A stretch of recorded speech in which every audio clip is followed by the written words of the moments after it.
సిరిసిల్ల పట్టణానికి సంబంధించినటువంటి ప్రముఖ వస్త్ర వ్యాపారులందరూ కూడా ఈ రాష్ట్రంలో గౌరవ ముఖ్యమంత్రి రేవంత్ రెడ్డి గారి నాయకత్వంలో అనేక సంక్షేమ కార్యక్రమాలతోటి అటు రైతన్నలు ఇటు నేతన్నలు అటు విద్యార్థులు నిరుద్యోగులు మహిళా తల్లులు అందరికీ ఓవైపు సంక్షేమాన్ని మరోవైపు అభివృద్ధిని సాధిస్తూ ముందుకు పోతున్న తరుణంలో వాటికి ఆకర్షితులమై ఈరోజు కాంగ్రెస్ పార్టీలోకి చేరుతామని మా చేతుల మీదుగా కాంగ్రెస్ పార్టీ జెండాలు కప్పుకొని చేరినటువంటి మిత్ర బృందానికి ఈ సందర్భంగా కాంగ్రెస్ పార్టీ అధ్యక్షునిగా వారందరికీ స్వాగతం తెలియజేస్తా ఉన్నా.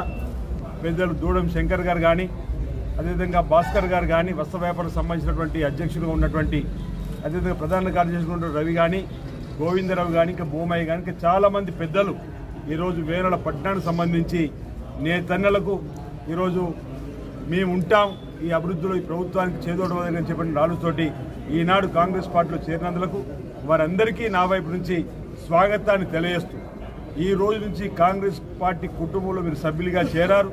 మీ యోగక్షేమాలను కాంగ్రెస్ పార్టీ ప్రభుత్వం చూస్తుంది.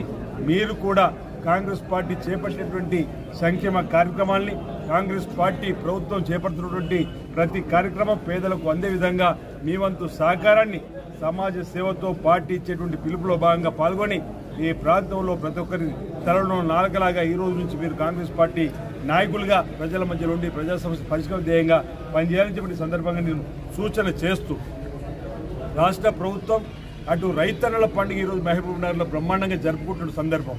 అదేవిధంగా నేతన్నలు సైతం ఈ ప్రభుత్వానికి అండగా నిలబడాలని చెప్పండి. నేతన్నలకు సంబంధించిన సమస్యల పరిష్కారం ధ్యేయంగా పనిచేసేటువంటి ప్రభుత్వానికి మద్దతుగా నిలబడాలని చెప్పండి. ఇక్కడ ఈరోజు సిరిసిల్ల పట్టణానికి సంబంధించినటువంటి ఇప్పటివరకు ఇతర పార్టీలో పనిచేసి కాంగ్రెస్ పార్టీలోకి రావడం అనేది ఇది స్వాగతించేటువంటి విషయం. ఇది ఓ మార్పుకు నాందిగా నేను భావిస్తా ఉన్నాను. ఈరోజు 11 మాసాల మరో కొద్ది రోజులైతే సంవత్సర కాలం పూర్తి చేసుకున్నటువంటి కాంగ్రెస్ పార్టీకి ప్రాంతంలో ఓ గీటు రాయిగా ఇప్పటికే నేను అనేక సందర్భాలు కూడా చెప్పడం జరిగింది. జిల్లాకు అనేక నిధులు తీసుకురావడంలో మేము సఫలీకృతులమైనాం.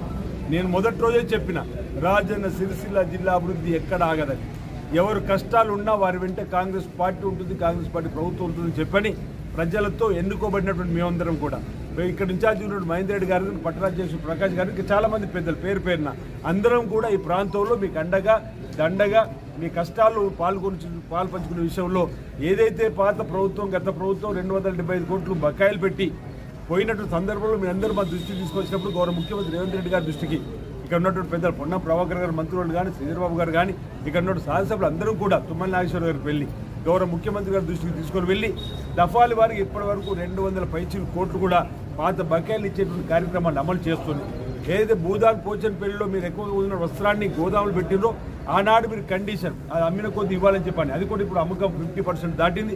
అది కూడా మీకు త్వరలో ఇచ్చేటువంటి కార్యక్రమం కూడా ప్రభుత్వం చేస్తున్నటువంటి తరుణంలో ఈరోజు అనేక కార్యక్రమాలు ప్రధానంగా నేతలకు సంబంధించి మరి వస్త్రాలకు సంబంధించినటువంటి ఆర్డర్ ప్రభుత్వం ద్వారా రావాలని కోరినప్పుడు బహుశా 10 రోజుల క్రితమే గౌరవ ముఖ్యమంత్రి రేవంత్ రెడ్డి గారు వేములో రాకంటే ముందే ఇంచుమించు 45 నుంచి 50 రోజులు సరిపడా పనికి ఇవ్వడానికి కోసం కూడా మరి ప్రభుత్వం ద్వారా ప్రిన్సిపల్ సెక్రటరీ గారు రావడం, ఈరోజు ప్రభుత్వం కూడా ఒక చక్కటి ఆలోచన మీ అందరి చేనేత దినోత్సవం కూడా ఈరోజు బతుకమ్మ చీరల పేరిట నాసిరకం చీరలు ఇచ్చిందని మేము వ్యతిరేకిస్తూ మహిళా సంఘాల సమితి తల్లులకు చక్కటి నాణ్యమైనటువంటి చీరలు అందించేటువంటి క్రమంలో ఒక నిర్ణయం తీసుకొని 1 కోటి పైచీలకు చీరలు కూడా నేతలకు ఆర్డర్ ఇవ్వాలని చెప్పిన ఒక నిర్ణయం తీసుకొని ముందుకు పోతున్న త్వరలో రాబోతోంది.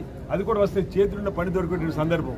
అంతేకాకుండా ఈరోజు చిరు వ్యాపారులు చిరు కార్మికులు అభివృద్ధిలోకి రావాలంటే నూలు డిపోయి ప్రాంతంలో ఉండాలని ప్రాంతంలో ఉన్నటువంటి ప్రతి సగటు నేత కార్మికులు కోరుకుంటున్నారు, నేతలు కోరుకుంటున్నారు. ఎక్కడో 2 రాష్ట్రాలు దాటి ఎక్కడో 1000 కిలోమీటర్లు దాటి ఈరోజు నూలు తీసుకొచ్చుకున్న పరిస్థితి, అది కూడా కొనుగోలు చేసే పరిస్థితి. అది దానికి బయట ప్రపంచంలో మైక్రో ఫైనాన్స్ దగ్గర డబ్బులు మిత్తి తీసుకొని పోయి కొనుక్కొచ్చే సందర్భంలో ఇబ్బంది పడుతున్న దృష్టిలో పెట్టుకొని ఇంచుమించు 30 సంవత్సరాల నేతల కళ నూలు డిపోయి ప్రాంతాన్ని రావాలంటే గౌరవనీయులు రేవంత్ రెడ్డి గారు 50 కోట్లతో నూలు డిపోయిను వేములవాడ మనకు ఈ ప్రారంభం చేసుకుని మీరందరూ కూడా చూసి వేరేకి వచ్చినప్పుడు నేతా కార్మికులకు అండగా నిలబడాలని చెప్పండి. 80% టెస్కో ద్వారా క్రెడిట్ మీద ఇచ్చి వస్త్రం తయారైనాక తిరిగి తీసుకొని 80% పెట్టుకొని ఆ 20%ను అదేవిధంగా వచ్చిన లాభాన్ని కార్మికులకు ఇచ్చే విధంగా అంటే కార్మికుడు ఆర్థికంగా ఎదుగుదల చేయాలని చెప్పిన ఒక లక్ష్యంతో నూరు డిపో రావడం జరిగింది. గత పాలకులకు ఆలోచన రాలే. ఈరోజు మనం ఇక్కడ ఈ సందర్భంగా మాట్లాడుతూ విమర్శనాత్మకం అనుకుంటారు, కానీ నేను దాన్ని సరి చేయడానికి చెప్పేటువంటి ప్రయత్నం చేస్తున్నాను. నా చర్మం ఒలిచి నీ చెప్పులు కుట్టించినా తక్కువ అని చెప్పినటువంటి మాటలు ముసలి కన్నీరు మాటలు కానీ మిగిలిపోయిన తప్ప నేతన్నలకు యాడ్ డిపో తీసుకొస్తున్న ఆలోచన ఆ ప్రభుత్వంలో వారికి రాలేదు.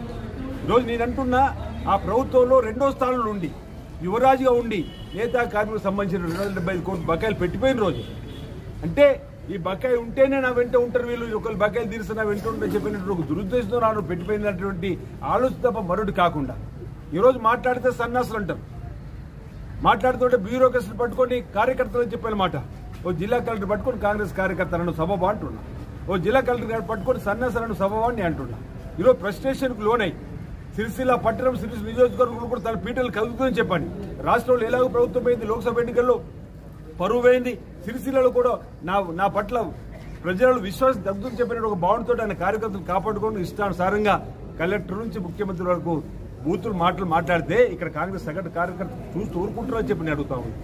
ఈరోజు నేను ఒక్కటి మీ ద్వారా అడుగుతున్నాను. పట్టణ ప్రముఖులందరూ కాంగ్రెస్ పార్టీలో చేరిన వేళ నాకు బాగా గుర్తు, మీ అందరూ కూడా గుర్తు, రాజన్న సిరిసిల్ల జిల్లా కావాలని ఉద్యమకారులందరూ కూడా ప్రజలందరూ కూడా రోడ్లకి ఉద్యమం చేసిన రోజు ఏమన్నాడు ఢిల్లీలో కేటీఆర్ గారు, రాజన్న సిరిసిల్ల జిల్లా చేయడం వీలు కానే కాదు, క్షమించండి నన్ను అని చెప్పి బహిరంగంగా లేఖ రాసిండా లేదా? బహిరంగంగా మన సిరిసిల్ల పట్టణంలో ఉత్తరాలు ఇచ్చిండా లేదా? మన్నించండి, రాజన్న సిరిసిల్ల జిల్లాను నేను చేయలేకపోతున్నా అని. ఈరోజు రాజన్న సిరిసిల్ల జిల్లా ఎవరి వల్ల వచ్చింది? ప్రజల పోరాటం వల్ల తప్పని పరిస్థితులలో రాజన్న సిరిసిల్ల జిల్లా వస్తే, జిల్లా వచ్చినాక మెడికల్ కాలేజ్ వస్తుంది, జిల్లా వచ్చినాక జేఎన్టీ కాలేజ్ వస్తుంది, జిల్లా వచ్చినాక వ్యవసాయ కాలేజ్ వస్తుంది, జిల్లా వచ్చినాక కలెక్టర్ కార్యాలయం కూడా వస్తుంది. ఆ మాత్రం ఇంగితం కూడా లేకుండా మనం జిల్లా ఇచ్చుకుంటాం, కలెక్టరేట్ కట్టుకుంటూ వచ్చి కాంగ్రెస్ కార్యకర్త కూర్చొని చెప్పనే మాట ఎంతవరకు సభ ఉంటున్నా. నీవు అసలు జిల్లాని ఇవ్వలేని మన్నించండి అన్న మీరు మా ప్రజల పోరాటంతో వచ్చిన జిల్లా వల్ల వచ్చినటువంటి అభివృద్ధిని నేను చేసిన గొప్ప చెప్పుకుంటే ఇట్లా అంటున్నా. ఇది నేను ఆనాడు యాడు ప్రజలు కోరుకునేది, ఈ ప్రాంతంలో నేతన్నలు కోరుకునే యాడు డిపో తీసుకొస్తే నువ్వు అభివృద్ధి చేసినట్టుగా మేము భావిస్తున్నాం. ఈరోజు ప్రజలు కోరుకునేదేలే. జిల్లా వచ్చిన తర్వాత జిల్లాకు రావాల్సినటువంటి మౌలిక వసతులు, జిల్లాకు కావాల్సిన జిల్లా కేంద్రం ఉండవలసినటువంటి ఆర్గనైజేషన్స్ వస్తే దాన్ని గొప్పగా చెప్పుకునే ప్రయత్నం చేస్తే మొదటి నుంచి కూడా చెప్తుంది. అది కాదు, అది అది ఆ జిల్లా వచ్చింది కాబట్టి అన్ని రావడం జరిగింది అన్నమాట. ఆ రోజు కూడా చెప్పినాం, ఈ రోజు కూడా అదే చెప్తున్నాం. మేము ప్రజలకు అవసరం ఉన్నట్టు తీసుకోవడం కోసం ప్రయత్నం చేస్తున్నాం. ఆడపడలు కూడా లేదు మీలాగా.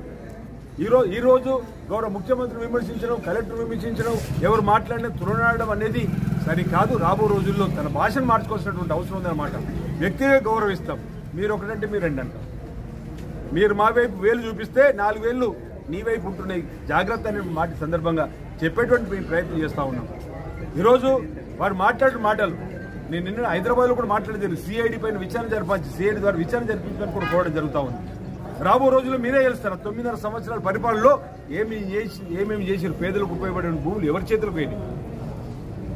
ఓవైపు మట్టి, ఓవైపు ఇసుక, ఓవైపు భూములు. అరే ఈ విధంగా ఓవైపు వైన్స్లకు సంబంధించిన ఇబ్బందికరమైన వింటా ఉన్నాం.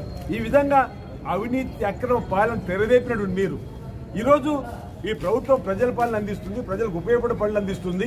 సరే ఇక్కడికి వచ్చి నీ కార్యకర్తను కాపాడుకోవాలని కూడా కూర్చొని మాట్లాడు మాకు అభ్యంతరం, కానీ కార్యకర్తను కాపాడుకోవడం కోసం మా ప్రభుత్వాన్ని తీరితే మాత్రం ఇక్కడ చూస్తూ ఎవరు ఊరుకోమని చెప్తుంది. మేము కూడా ప్రజల నుండి వచ్చిన వాళ్ళం, ప్రజల కష్టాల సుఖాల నుంచి వచ్చిన వాళ్ళం.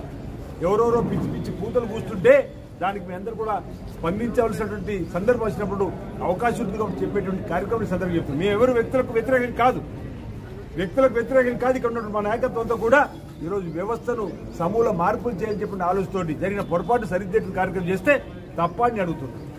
దళితులు, గిరిజనులు చెందవలసిన భూములు ఉన్నత వర్గాలకు చెందితే, భూమి ఉన్నోడు తిరిగి చెందితే దాన్ని సరిదిద్దడం తప్ప అని అడుగుతున్నాం. అందుకే సిఐడి విచారణ కోరిన, అందుకే నేను అడిగిన ఐఏఎస్ సంఘాన్ని కూడా, ఐపీఎస్ సంఘాన్ని కూడా స్పందించాలని. నిన్న రోజు ఐఏఎస్ సంఘం, ఐపీఎస్ సంఘం కూడా స్పందించింది. దానికి కేటీఆర్ ఇప్పటివరకు కూడా సమాధానం చెప్తలేదు. ఈరోజు మన సిరిసిల్ల ప్రాంతానికి సంబంధించినటువంటి పరువు